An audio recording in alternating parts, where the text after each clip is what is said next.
Welcome to reasoning expert. Am Rahul. तो मैं लेकर आया हूँ आज ब्लड रिलेशन का बढ़िया सा क्वेश्चन है, मतलब थोड़ा इंपॉर्टेंट भी बोल सकते हो आप इसे।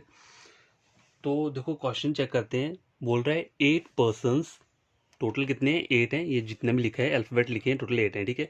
Are living in a family, there are 2 married couple. तो आपको याद क्या रखना है? आपको ये याद होना चाहिए कि इस फैमिली में क्या है, 2 क्या है आपके मैरिड कपल हैं, ठीक है। 2 आपके मैरिड कपल्स हैं and there are only 4 male member. ये लिखा है ना, there are only 4 male member, ठीक है। तो 4 क्या है आपके मेल, तो बाकी 4 जो रहेंगे वो क्या हो जाएंगे आपके फीमेल हो जाएंगी, ठीक है। टोटल 8 है ना, तो 4 अगर मेल रहेंगे तो 4 क्या हो जाएंगी, फीमेल्स हो जाएंगी।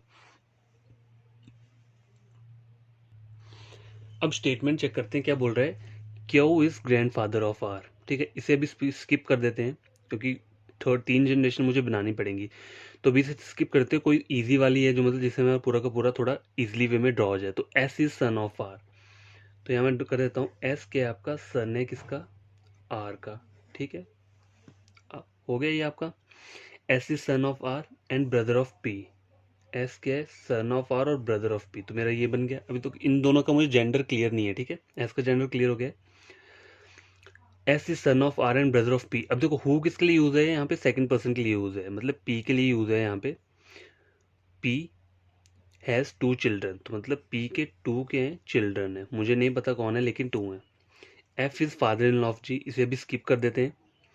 Q is sister of E, ठीक है। क्यू क्या है, सिस्टर ऑफ ई ना। और हु किसके लिए यूज है, ई के लिए यूज है। E is Neiphiu of S, तो एस का नेफ्यू यहाँ का इनमें से एक होगा, तो मैं बना देता हूँ E is a Neiphiu of S. और देखो क्यू इज सिस्टर ऑफ ई, तो क्यू मैं यहाँ बना देता हूँ, सिस्टर हो जाएगी वो ई की, ठीक है। जी हैज़ ओनली वन सिस्टर, इससे भी छोड़ देता हूँ। एस क्या है मेरा, अनमैरिड है, ठीक है। तो ये मैरिड नहीं है, अनमैरिड है, तो मुझे अभी 2 मैरिड कपल भी बनाने हैं। P is not mother of V, मतलब बोल रहा है पी जो है वो मदर नहीं है इसकी ई की, तो मदर नहीं होगी तो क्या हो जाएगा, ये फादर हो जाएगा, ठीक है। अब बोल रहा है F is father in law of G. तो देखो इसकी एक मॉम भी बनानी पड़ेगी मुझे, 2 मैरिड कपल बनाने हैं ना। तो देखो ये बोल रहा है F is father in law of G. अगर मैं अगर मुझे जी को क्या बनाना है, एफ को फादर इन लॉ बनाना है जी को, तो जी इसके साथ मैरिड करेगी, ठीक है। और एफ जो है, एफ मेरी यहाँ आ जाएगी, ठीक है। एफ क्या आ गया, F is father in law, मतलब मेल पर्सन आ गया। तो ये मतलब क्या हुआ, देखो ये दोनों आपस में भाई बहन है, तो ये इसकी डैड हो गई, इसकी मॉम हो गई एस की, तो ये आपस में हस्बैंड वाइफ हो गए, तो ये क्या हो गया, फीमेल वाला बन गया, ठीक है। टोटल कितने हो गए, 1 2 3 4 5 6 7 7 हुए। 2 मैरिड कपल भी आ गए हमारे यहाँ पे, आर एफ आ गया, पी और जी आ गया। अब क्या बोल रहा है, ये बोल रहा है जी हैज़ ओनली वन सिस्टर, तो मतलब जी की एक ही सिस्टर है, ठीक है। एक सिस्टर, और वो कौन सी सिस्टर होगी, देखो P Q R S E F G, P Q R S E F G हो गया। बचा एच, तो एच आ गया आपका यहाँ पे। तो ये क्या बन गया आपका, पूरा का पूरा डायग्राम आपका क्लियर हो गया, ठीक है। तो ये मेरा डायग्राम बन चुका है, मैंने ये नेक्स्ट पेज में ये डायग्राम लिख लिया। अब मेरा पहला क्वेश्चन क्या बोल रहा है, how is E related to F. देखो कहीं भी ऐसे कोई क्वेश्चन आता है ना, ई और एफ का रिलेशन पूछे, आपको जो रिलेशन फाइंड आउट करना है वो एफ की साइड से करना है ई का, मतलब ई जो है वो एफ का क्या लग रहा है, ठीक है। ई जो है वो एफ का क्या लग रहा है, तो एफ की साइड से रिलेशन फाइंड आउट करना है। तो ई जो है वो एफ का क्या लग रहा है, देखो एफ का ये एक बेटा है, ठीक है, बेटा है। नीचे क्या है उसका, ग्रैंडसन है, ग्रैंड डॉटर है, ठीक है। और ये क्या हो गया उसका, ये भी इसकी क्या होगी, ई जो है, तो ये जो हो गया, ये क्या हो गया, इसका ग्रैंडसन हो गया। मैंने माइनस लगा दिया था लेकिन ये प्लस है, ठीक है। तो ये हमारा क्या हो गया, लिखा है how is E related to F. तो ई जो है वो एफ का क्या लग रहा है, ई एफ का क्या लग रहा है, एफ का लग रहा है ये ग्रैंड सन। तो मेरा ऑप्शन क्या रहेगा यहाँ पे, ऑप्शन नंबर बी जो है वो मेरा आंसर रहेगा ग्रैंड सन, ठीक है। तो इस तरीके से आपको क्या करना है, क्वेश्चन को सॉल्व करना है। तो नंबर 2 क्वेश्चन लेकर आता हूँ मैं। तो गाइज ये सेकंड क्वेश्चन चेक करो, ये क्या बोल रहा है, ये बोल रहा है if M is the brother of E, ठीक है। अगर सपोज करो ई के आगे मैं क्या ड्रॉ कर देता हूँ, एम उसका ब्रदर मैं ड्रॉ कर देता हूँ, ठीक है। यही बोल रहा है ना, if M is the brother of E, then how is M related to B. M और बी का क्या बोला है मुझे, रिलेशन फाइंड आउट करने को बोला है। सॉरी गाइस यहाँ बी नहीं है, एच है यहाँ पे, ठीक है। आई एम सॉरी, वो गलती से मैंने लिख दिया होगा। तो देखो अगर मैंने एम को ड्रॉ कर दिया, if M is the brother of E, ठीक है, then how is M related to H, ठीक है। एम और एच का रिलेशन फाइंड किया है, लेकिन बोला क्या है, एच की साइड से मुझे रिलेशन फाइंड करना है। एम जो है वो एच का क्या लग रहा है, तो देखो एच का ये लग रहा है नेफ्यू। नेफ्यू कैसे लग रहा है, देखो एच जो है वो किसका है, देखो देखो एच जो है ना वो जी की क्या है, सिस्टर है। और ये सब जितने भी है ना नीचे, ये मैं लगा देता हूँ, पी और जी आपस में मैरिड कपल है और ये इनके क्या हैं, चिल्ड्रंस हैं सारे के सारे।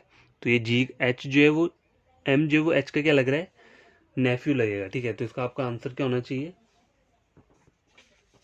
नेफ्यू, ठीक है। तो ये क्वेश्चन मैंने सॉल्व कर दिया है कि आई होप कि आप लोगों को ये बढ़िया तरीके से समझ आया होगा। तो एक और मैं क्वेश्चन लेकर आता हूँ बढ़िया सा, ठीक है। तो गैस ये मैं एक क्वेश्चन लेकर आया हूँ आपके लिए, ठीक है। लिखा गया total 7% of 3 generation are in a family में। टोटल क्या है, 3 जनरेशन बनेंगी हमारी। अब इसका मतलब क्या है, 3 जनरेशन क्या होता है, देखो पहली वाली जनरेशन में आपके आ जाएंगे ग्रैंडफादर आ गए, फिर आपके पेरेंट्स आ गए, फिर आप खुद आ गए। तो टोटल क्या है, 3 जनरेशन हो गई, ठीक है। टोटल 7 पर्सन है, तो 7 मुझे मुझे 7 ही ड्रॉ करने हैं, उससे ज़्यादा नहीं करने हैं। तो पहला क्या बोल रहा है, H is married to F. H is married to F, तो पहले मैं बना लेता हूँ। एच ने क्या किया है, H is married to F, ठीक है, ये मैंने लिख लिया। F who is daughter in law of G. देखो एफ जो है डॉटर इन लॉ है किसकी, जी की, ठीक है। जी की डॉटर इन लॉ मतलब ये क्या हो गया आपका, फीमेल हो गई। एफ को डॉटर इन लॉ बनाया तो मतलब एफ फीमेल होगी, तो एच आपका मेल पर्सन हो जाएगा, ठीक है, हो गया। E is grandmother of C. अभी से मैं छोड़ देता हूँ, इसे स्किप कर देता हूँ क्योंकि यहाँ मुझे पता नहीं चलेगा, ई और जी सी के बीच में यहाँ ऊपर कुछ नहीं पता चल रहा। B is grand daughter of G. अब बी क्या है, ग्रैंड डॉटर ऑफ जी। तो ग्रैंड डॉटर कहाँ बनेगी, यहाँ बनेगी, ठीक है। B is grand daughter of G. B sister in law of K. अब बी क्या है, सिस्टर इन लॉ ऑफ के। देखो एफ एज ओनली वन सन, तो एफ का एक पहले मैं सन बना देता हूँ, ठीक है। एफ का एक मैंने सन बना दिया। अब बोला B sister in law of K. तो सिस्टर इन लॉ कब बनेगी ये, कि जब इसका जो भाई है इसकी के से क्या हुई होगी, शादी हुई होगी, ठीक है, तब जाके ये सिस्टर इन लॉ बन जाएगी। अब मेरा बच क्या रहा है, E is grandmother of C, ये बच रहा है। अब गैस देखो यहाँ बच रहा है मेरा E is grandmother of C. तो मेरे को ई को क्या बनाना है, ग्रैंड मदर बनाना है, किसकी, सी की। तो सी क्या आएगा, मतलब इसका ग्रैंडसन आ जाएगा, ऑब्वियसली ये बन रहा है, तो सी मुझे यहीं लेना पड़ेगा, और कोई ऑप्शन नहीं है। और अगर मुझे E is a grand mother, इसकी ग्रैंड मदर कहाँ पे होगी, देखो ये इसकी मदर है, ये फादर है, तो फादर की ये मॉम हो जाएगी, ठीक है। फादर के ये फादर हो जाएंगे जी। ई को मुझे ग्रैंड मदर बनाना है, तो ग्रैंड मदर कैसे बनेंगी, ये देखो ई जो होगी मेरी क्या होगी, ग्रैंड मदर होगी, तब जाके ये सी की ग्रैंड मदर बन जाएंगी, ठीक है। तो इस तरीके से आपको क्या करना है, रिलेशन बनाना होता है। जहाँ पे आपको मतलब कोई सिंगल स्टेटमेंट है और उससे कहीं रिलेशन नहीं बन रहा है, तो उसे तब तक आप स्किप कर सकते हो, तब तक आगे आप चेक कर सकते हो कि और कहीं मेरा डायग्राम बन रहा है या नहीं बन रहा है, ठीक है। तो ये मेरा क्या हो गया, पूरा का पूरा डायग्राम बन गया है। अब मैं क्वेश्चंस लेकर आता हूँ। तो गाइस ये क्वेश्चन चेक करो, पहला क्या बोल रहा है, how is E related to F. ये बोल रहा है ना, ई और एफ के बीच में रिलेशन फाइंड आउट करना है, लेकिन कहाँ से करना है, एफ की साइड से ई को जाना है मुझे, ठीक है। एफ की साइड से कहाँ जाना है, ई को, ठीक है। ई जो है वो एफ का क्या लग रहा है, तो देखो ई जो है एफ का क्या लग रहा है, एफ का लग रहा है ये ग्रैंड मदर, ठीक है, नहीं सॉरी मदर इन लॉ लग रहे हैं, आई एम सॉरी। ई जो है वो एफ की क्या लग रही है, मदर इन लॉ, क्योंकि देखो ये हस्बैंड है, एफ के हस्बैंड है, उनके पेरेंट्स ऊपर है, तो ये क्या हो गया आपका मदर इन लॉ। तो आपका जो ऑप्शन रहेगा वो क्या रहेगा, ऑप्शन नंबर सी, ठीक है। अगला क्वेश्चन है वो लेकर आता हूँ। तो गाइस ये सेकंड क्वेश्चन चेक करो, क्या बोल रहा है, if L is the brother of F then how is C related to L. If L is brother of F, अगर एल को मैं क्या बना दूं, एफ का ब्रदर बना देता हूँ, ठीक है, then how is C related to L. तो सी और एल के बीच में रिलेशन फाइंड करना है, लेकिन एल से सी को जाना है मुझे, कहाँ जाना है, एल से सी को जाना है, ठीक है, हमेशा याद रखना एल से सी को जाना है। तो सी जो है वो एल का क्या लग रहा है, तो देखो एल का क्या लगेगा, ये एल का लगेगा ये नीस लगेगा, नेफ्यू लगेगा, सॉरी नेफ्यू क्यों लगेगा, क्योंकि देखो एफ जो है फीमेल है और उसकी एक बहन है क्या है, उसका एक भाई है एल, ठीक है। तो एफ का ये बेटा है नीचे, तो एल का क्या लगेगा, ये नेफ्यू लगेगा। तो इसका जो आंसर रहेगा आपका क्या रहेगा, वो नेफ्यू, ठीक है। इस तरीके से आपको क्या करना है, आंसर सॉल्व करने हैं। एक और क्वेश्चन लेकर आता हूँ। तो थर्ड वाला जो क्वेश्चन है वो क्या बोल रहा है, how is H related to K. मतलब मुझे एच और के बीच में रिलेशन फाइंड आउट करना है, लेकिन के से एच जाना है मुझे, ठीक है। के से एच जाना है, तो के मेरा ये है, एच मेरा ये है। तो एच जो है वो के का क्या लग रहा है, देखो एच जो है वो के का लग रहा है, वो क्या लग रहा है, फादर इन लॉ, ठीक है। इसका आंसर क्या रहेगा आपका, फादर इन लॉ। देखो एच और एफ आपस में क्या है, मैरिड है। एच का एक बेटी है, एक बेटा है, ठीक है। और उस बेटे की शादी है किसके साथ, के के साथ। तो के जो है वो एच की क्या लगेगी, एच जो है वो के का क्या लगेगा, वो लगेगा फादर इन लॉ, ठीक है। तो इस तरीके से आपको क्या करना है, क्वेश्चंस को रिलेट करना है और सॉल्व करना है। देखो क्वेश्चन सॉल्व करने के लिए आपको वो जो जनरेशन ट्री रहता है ना, मतलब जनरेशन 1 2 3 4 5, वो सब आपको याद रहना चाहिए, तभी आप ये सब ड्रॉ कर पाओगे, ठीक है। एक और क्वेश्चन लेकर आता हूँ, फिर उसके बाद वीडियो स्टॉप कर दूंगा, ठीक है। आज के लिए 3 क्वेश्चन बहुत इनफ है, आपको ये रिवाइज करना है फिर, ठीक है। तो गाइस ये वाला क्वेश्चन चेक करो, क्या बोल रहा है, there are 7 members in a family. Members कितने हैं टोटल, 7, और 3 जनरेशन है, ठीक है। 3 जनरेशन है, 3 जनरेशन का मतलब क्या होता है, देखो पहले आपके आ जाएंगे ग्रैंडफादर और ग्रैंड मदर वाला जनरेशन आ गया, फिर आपका मॉम डैड वाला आ गया, ठीक है। फिर आप यहाँ पे खुद आ गए, माई सेल्फ लिख दिया मैंने, ठीक है। तो ये इसका मतलब हुआ 3 जनरेशन, ठीक है, 3 जनरेशन होगी। तो देखो पहला क्या बोल रहा है आपको, ए इज मदर ऑफ पी। ए क्या है, मदर है किसकी, पी की। तो मेरा ये डायग्राम बन गया। P is brother of G, तो पी क्या हो जाएगा, मेल पर्सन हो जाएगा, किसका ब्रदर है, जी का, ठीक है। के इज मैरिड टू जी, बोल रहा है के इज मैरिड टू जी, तो मैंने के को जी को मैरिड पर्सन बना दिया, लेकिन मुझे इनका वो नहीं पता है जेंडर क्या है। S is aunt of M, K is child of L. K क्या है, के बोला चाइल्ड है किसका, एल का, ठीक है। तो एल मुझे यहाँ बनाना पड़ेगा, अभी मुझे भी जेंडर क्लियर नहीं है, ठीक है। चाइल्ड मतलब आइदर डॉटर या सन हो सकता है, ठीक है। एस इज सिस्टर ऑफ के, एस के है, सिस्टर है, ठीक है, किसकी, के की। तो गाइस देखो यहाँ तक मेरा बन गया। अब मुझे क्या बोल रहा है, ये एक स्टेटमेंट पुट करना है, S is aunt of M.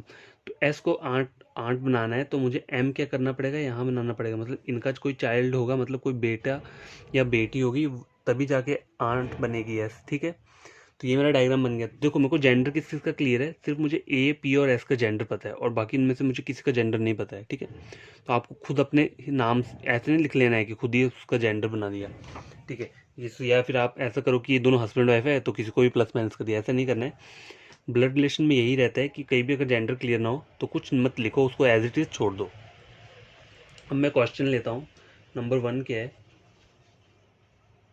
तो गाइस ये क्वेश्चन चेक करो, पहला क्या है, if L is married to J. ये बोल रहा है अगर एल जो है जे के साथ मैरिड कर लेता है, ठीक है, then how is J related to जी।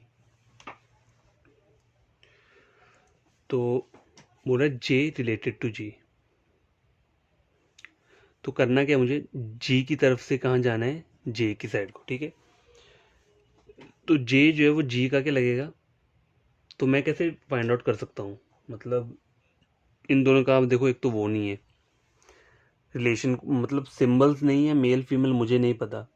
लेकिन अगर मुझे वैसे चेक करना हो तो क्या हो सकता है, मतलब देखो ये जो है के ये क्या है, आइदर वो डैड हो सकती है या मॉम हो सकती है, कुछ भी हो सकता है। तो ये मतलब अगर जी का मुझे फाइंड आउट करना है रिलेशन, तो मैं क्या बोल सकता हूँ, या फिर ग्रैंड फादर हो सकते हैं या ग्रैंड मदर हो सकते हैं, ठीक है, इनमें से हो सकता है। तो यहाँ तो मेरा क्या आंसर रहेगा आपका, नन ऑफ दीज, क्योंकि मुझे इसमें कुछ पता नहीं चल रहा है, इसलिए इसका आंसर क्या रहेगा, नन ऑफ दीज।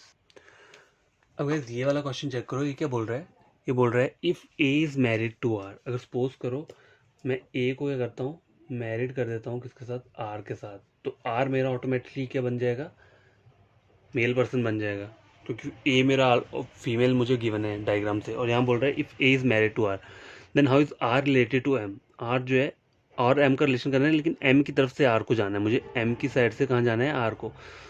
तो आर जो है वो एम का क्या लग रहा है, देखो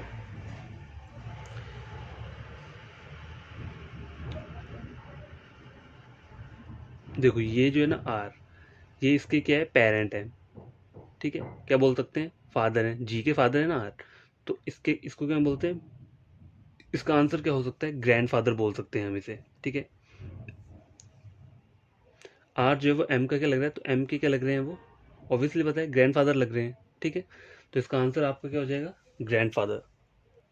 देखो ग्रैंडफादर बन कैसे रहे हैं, देखो मैंने पहले ये वाला स्टेटमेंट पुट कर दिया वहाँ पे, if A is mate to R, मैंने ए को आर के साथ मैट करी तो आर मेरा फिर मेल पर्सन बन जाएगा, ठीक है। अब आर और एम का रिलेशन फाइंड आउट करना है, लेकिन एम से मुझे आर की तरफ को जाना है कि आर जो है वो एम का क्या लग रहा है। तो देखो ये दोनों हस्बैंड वाइफ है, इनका एक बेटा है और ये इनकी एक बेटी है, बेटा या बेटी कुछ भी है, इसका जेंडर क्लियर तो कुछ भी हो सकता है, लेकिन आगे क्या है, आगे इसका एक हस्बैंड है और उसका एक बेटा है। तो मतलब ये जो है ना, ये इसके मॉम डैड है जी के, और जी का इनका एक बेटा है एम है, तो एम के क्या लगे, ये ग्रैंडफादर लगे।